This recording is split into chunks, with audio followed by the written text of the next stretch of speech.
శ్రీ గురుభ్యో నమ. నమశివాయ చ నమశివాయ. సత్సంగ పరివారానికి సాదరాహ్వానం.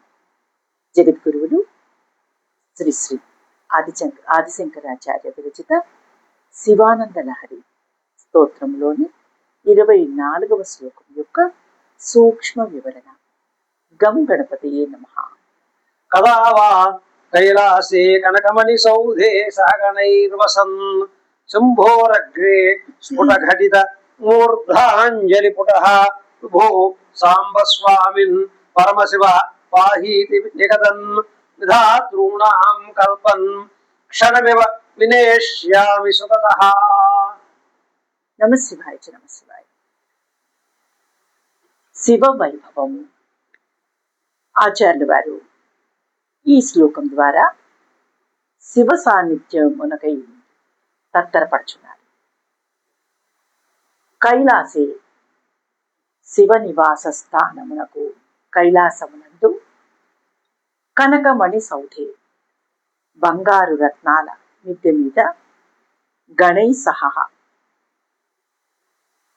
ప్రమద గణములతో కూడి ఉండి శంభోహో పరమశివుని యొక్క అగ్రే ముందర వసన్ ఉన్నవాడవై స్ఫుటఘటిత దృఢముగా కూర్చబడిన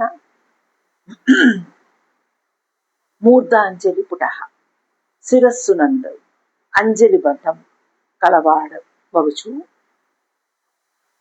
భో విభో భో సాంబ భో స్వామి భో పరమశివ పాహి రక్షింపు ఇది ఇట్లు నిగదన్ పలుకుచున్నవాడనై సుఖతః అట్టి ఆనందానుభవము వలన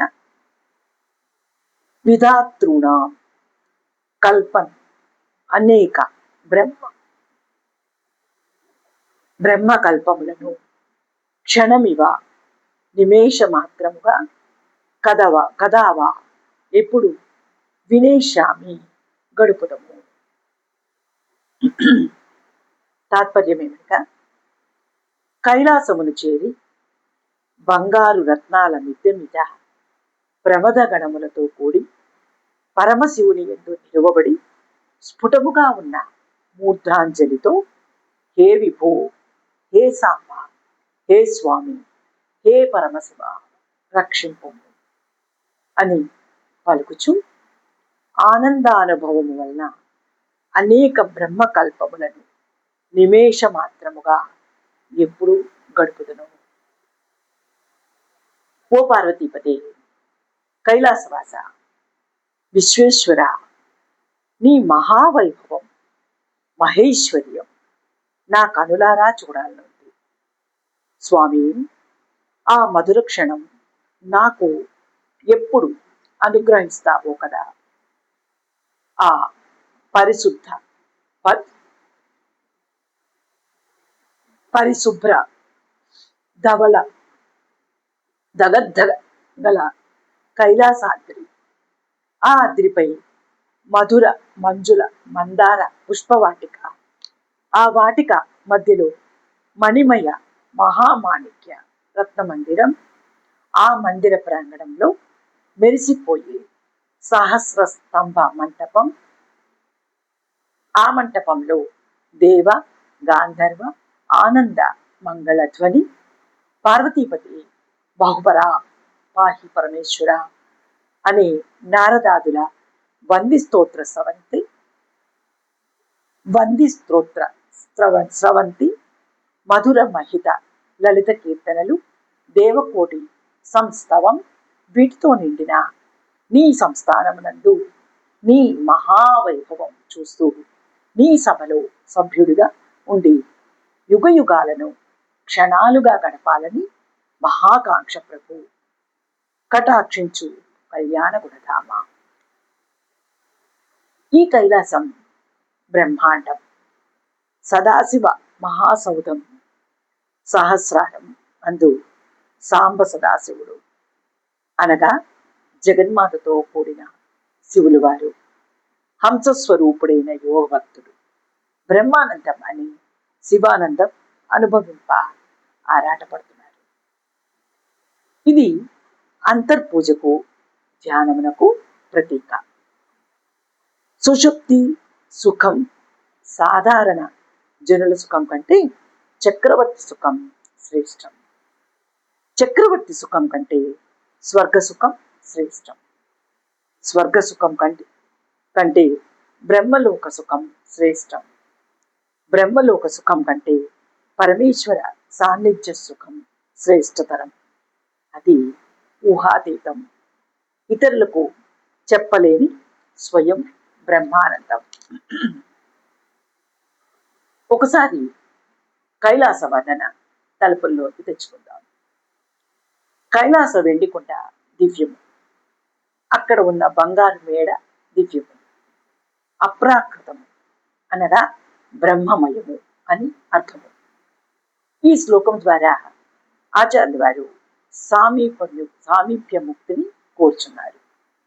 అనగా పరమశివుని వారి వద్ద ఒక్క క్షణం మాత్రం నిలిస్తే చాలు, ధన్యము అని సామీప్య ముక్తిని తెలియచేయుచున్నారు. భక్తునికి గల భగవద్ అభిలాష యొక్క పరాకాష్ట ఇందు ప్రకటితమైనది. కైలాసంలో తాను ఒంటరిగా ఉండకుండా తన ప్రక్క తనలాంటి భక్తులే ఉండాలి. అప్పుడే సంకల్పానికి లక్ష్యానికి సిద్ధి చేకూరుతుంది. ఇందువలన భక్తుల మధ్య సాలోక్య సిద్ధి ఏర్పడుతుంది. భక్తితో మూర్ధాంజలి మకుటంతో శివనామ స్మరణ చేస్తున్నప్పుడు అందరి హృదయాల్లో శివులు వారే ఉండి అందరూ శివులు వారి సాన్నిధ్యం యొక్క బ్రహ్మానందాన్ని అనుభవిస్తారు. దీనివల్ల సారూప్య సిద్ధి సామీప్య సిద్ధి రెండూ చేకూరుతాయి. ఇలా సారూప్య సామీప్య సిద్ధులు చేకూరిన తర్వాత శివనామ స్మరణానందంతో పరమశివులు వారికి మరింత చేరువై చివరికి అభేద స్థితిలో సాయుధ్య సిద్ధికి సంబంధించిన పరమానందాన్ని కూడా పొందటం జరుగుతుంది. అప్పుడు బాహ్య ప్రపంచాన్ని మర్చిపోయి బ్రహ్మకల్పాదులను కూడా అధిగమించి నిత్యానంద పరవస్థితిలో ఉండిపోవచ్చును. జీవికి తరించడానికి ఇంతకంటే కావలసింది ఏముంది? మనకు నచ్చితే మనస్సును బుద్ధిని పరమేశ్వరునిపై నిలిపి ఆనందాన్ని అనుభవిస్తూ ఈ లోకంలోనే ఉండవచ్చు. ఊహ వల్ల వచ్చే ఆనందం ఎప్పటికైనా నిజంగా దక్కుతుంది. అందుకు నిర్మలమైన భక్తితో ఓపికగా నిరీక్షించాలి. వాగర్ధావివ సంపృక్తో వాగర్ధ ప్రతిపత్తయే జగతః పితరం వందే పార్వతీ పరమేశ్వరౌ.